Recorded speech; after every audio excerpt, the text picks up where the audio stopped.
Hey guys, CJ here. So Monacy has left G2, and I hinted about it the other day, but I will be covering it a bit more in depth in this specific video, but not in the way that everybody else is. While it is nice to run down his history and talk about the number of questionable moves that were made during the course of his tenure on G2, as well as the loss of Nico, there are thousands, and I exaggerate, but there's a bunch of better content out there about that right now.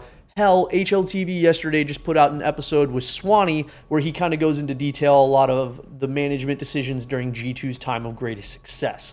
What I want to do today is ask all of you a very specific question and guide us along the conversation points to a degree to reach a conclusion or at least a agreed upon series of facts to help make a decision or at least help aid in the discussion to reach a decision. So, let's begin. Before we get into the meat and potatoes of the team, I want to establish a couple of key things that I think are important for understanding how I am evaluating G2's stability during this time. The overarching question, how stable was G2 during Monacy's tenure? First things first, changing an IGL is a massive change to a team as it requires a tactical overhaul and a sort of personality overhaul, as IGLs are sort of captains in many aspects. And that is something that takes a season from a surefire guarantee into a gamble because of how many different attributes or parts of the team are being gambled upon for success by changing an IGL. And in the modern day, as we have seen, coaching matters a lot more than you would expect, or people would expect. I believe it matters a good amount. Coaching provides stability and a consistent voice behind the team, as well as an authority figure within to help settle disputes and just help build a dynamic. And when a coach is constantly shifting or is not a consistent presence, it makes it even more difficult for teams to build their dynamics and to grow as a team. Additionally, the third thing that I will talk about is outside factors as a significant player on the perception of a team. I don't think anyone needs me to tell them how Hooksy was perceived by the community, nor how Nico attempting to leave to Falcons the first time and eventually going on the second time with the dialogue around Falcons was perceived as a community. Fourth of all, do not direct hate towards any of these people involved. This is just a sort of analysis, as I enjoy Counter-Strike very much. And one of our great players just had a very fruitful career on a team that I think is incredibly worth looking at, but also critically evaluating in a manner to see if it was truly as much of a success as it could have been. So, first of all, let's now actually get into the beginnings of things. So, during Monacy's tenure on G2, he is responsible for 60% of the trophies if you count all the ones on HLTV, which is 10. 60% of those trophies came during his tenure. None during Nico's first period of time coming in, during the COVID era going into 2021. But in the beginning of 2022, the spring season, as we will call it, the spring major cycle, Monacy joins G2, and they also bring up Alexi B, and they also add XjDoesCs. Now, this is in place of Alexi B coming in for Nexa, who was the previous IGL. Also bringing in Monacy for, the greatest underrated opera of all time to reach a major grand finals, Amanek. And XjDoesCs coming in for Malik, who would go off to have the whole evil geniuses thing happen during this entire time period. So I want to clarify that season number 1 of Monacy and G2, the spring 2022 season, there are 3 red flags, or at least one would point to for stability, and Monacy himself is technically also one of them if we want to be 4. 1, change in IGL. That means the way that the team was being run before, which got them to a major grand final, whatever you may think of the field at that time, is now being changed, and Alexi B is by no means a pushover of an IGL who is simply going to be told what to do. He is going to systematically input during this entire time and attempt to build a team in the way that he sees fit. Number 2, you have XjDoesCs coming in for Malik. So, coaching change, much like we discussed, having this new coach come in, one that was also traditionally working with French players. It's great because they have, Jax as their big French guy, but XjDoesCs was really sort of an unknown quantity at this point in time as he didn't give a ton of interviews, something he's really grown into doing now. And beyond that, Monacy himself, this is his first ever stretch of Tier 1 professional play in the Counter-Strike scene. for all the plaudits that we wish to give him, and as much as we credit him with being an elite talent, we had no idea if he was actually going to stick the landing. It was a $600,000 gamble from Carlos, and we're all lucky it paid off. But during this time frame, they did a considerable amount of damage, considering that there were so many sort of things up in the air that one could hold them to as being questionable for the stability of the team. They were the runners-up at Katowice 2022, only losing to FaZe. That's pretty fresh out the gate. That's pretty great. They also won the Blast Premier World Final in 2022, with m0NESY getting the MVP, with Liquid having the closest they've gotten to a trophy in years with the OC Nitro and Yakindar roster, with, still Naf and Elige. Then from there, they also had some notable losses of the PGL Antwerp, and they went out pretty badly in Pro League. It is also worth noting that at the end of this season, Pekka joins G2 Esports as the European esports manager for the overall organization, not the Counter-Strike organization. So he is not directly in charge of the Counter-Strike positions at this time, but he would definitely be asked about it. So May 7th, Hunter and Nico signed their long-ass contract extensions, whatever. They're happy in G2. They've just been bought the biggest toy of them all, of m0NESY. Now, fall of 2022. We are finally starting to get into the beginning of what we would say is the greater part of m0NESY's tenure in G2. His second ever season, Jax is benched and replaced with JKS, and Alexi B is benched and replaced with Hooksy. Now, again, as we just said, changing an IGL, that makes the season a gamble in and of itself. They also had to change Jax in for JKS, a player who we knew we were going to get out of after his sort of tenure with FaZe over at Katowice that year, winning Katowice, being a stand-in. He was a hot commodity. So this was seen as a sort of four-star team, with Hooksy being the non-fragging IGL, so to speak, very Kerrigan-esque at the time, as we were making fun of them because, Kerrigan was on a bit of a slump. Again, that's funny that they had just won an event. That was the counter to the narrative at the time. They would then go on, to be the dominant team. We know that FaZe iteration to be. But this is another season where stability is not guaranteed. We have a new IGL and we have a new player. And even though JKS is not inexperienced on the European Counter-Strike stage, he is not familiar with the majority of these players, and adapting to the culture of the team is a difficulty in and of itself. Something that we would even to this day have Swanee mention about how JKS, you had to work to get things out of him.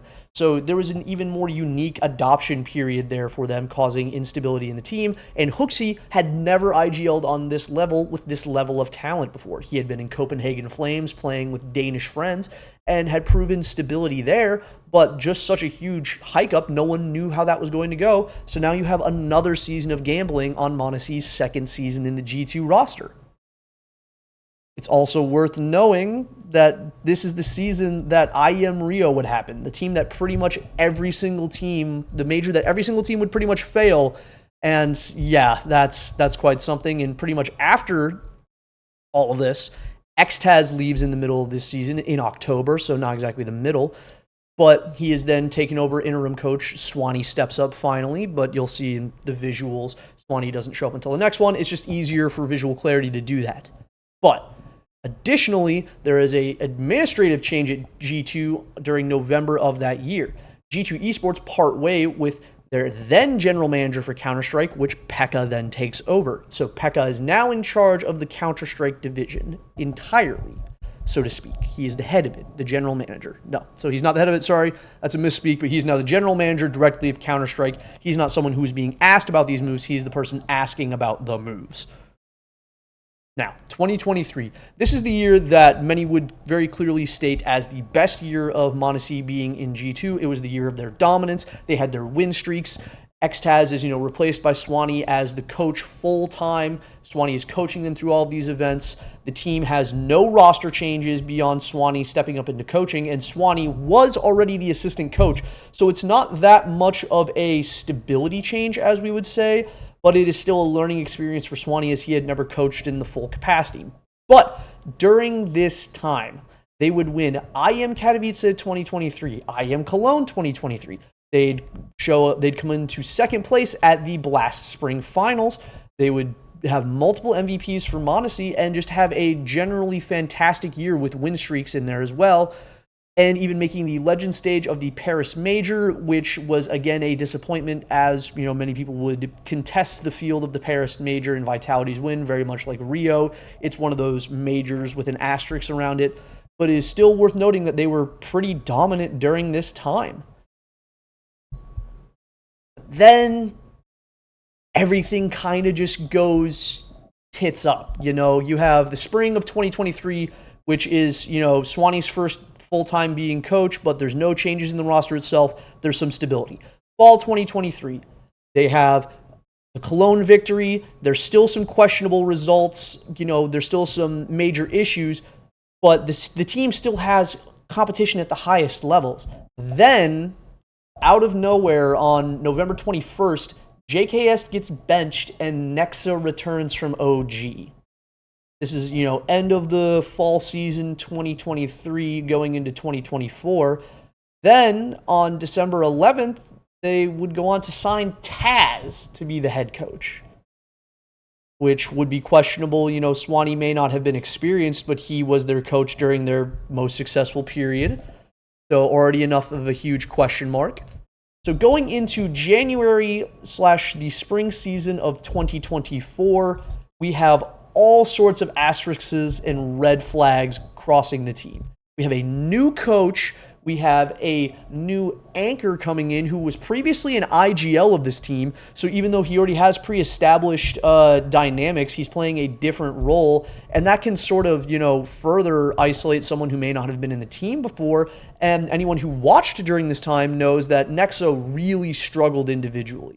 It was rather difficult to see. And during this time, they would have pretty mixed to no success, despite the one win that I will, you know, say is rather fun, but it was rather damning for the roster. They did win IM Dallas during this time period where Hooksy was not in attendance because he was at his wedding and they had Stewie 2K standing in. So the team was capable of winning in rather unique circumstances. But I still don't know how to say that other than that's just still crazy and cool. But spring 2024, new coach, new player who has previous dynamics within the team. That makes it a bit of a gamble to me because they had stability with Swanee, sort of, even though the team was struggling. And Taz was an unproven coach just as much as, if not less than Swanee when he was an assistant coach. But whatever, he's a legend. We're going to give him a shot. Things go how they're going to go. Then we have the fall season of 2024. This is where Nexa is finally benched. Then Malbs joins. Shout out to Malbs. He's awesome. Hooksy is benched after many confidence issues and much community criticism. And the most questionable move of all that to this day I still don't really support and understand. And Snacks joins as IGL. You know, the biggest heist that Ash ever actually pulled off was selling Snacks to G2. That's crazy to me. But either way, another season,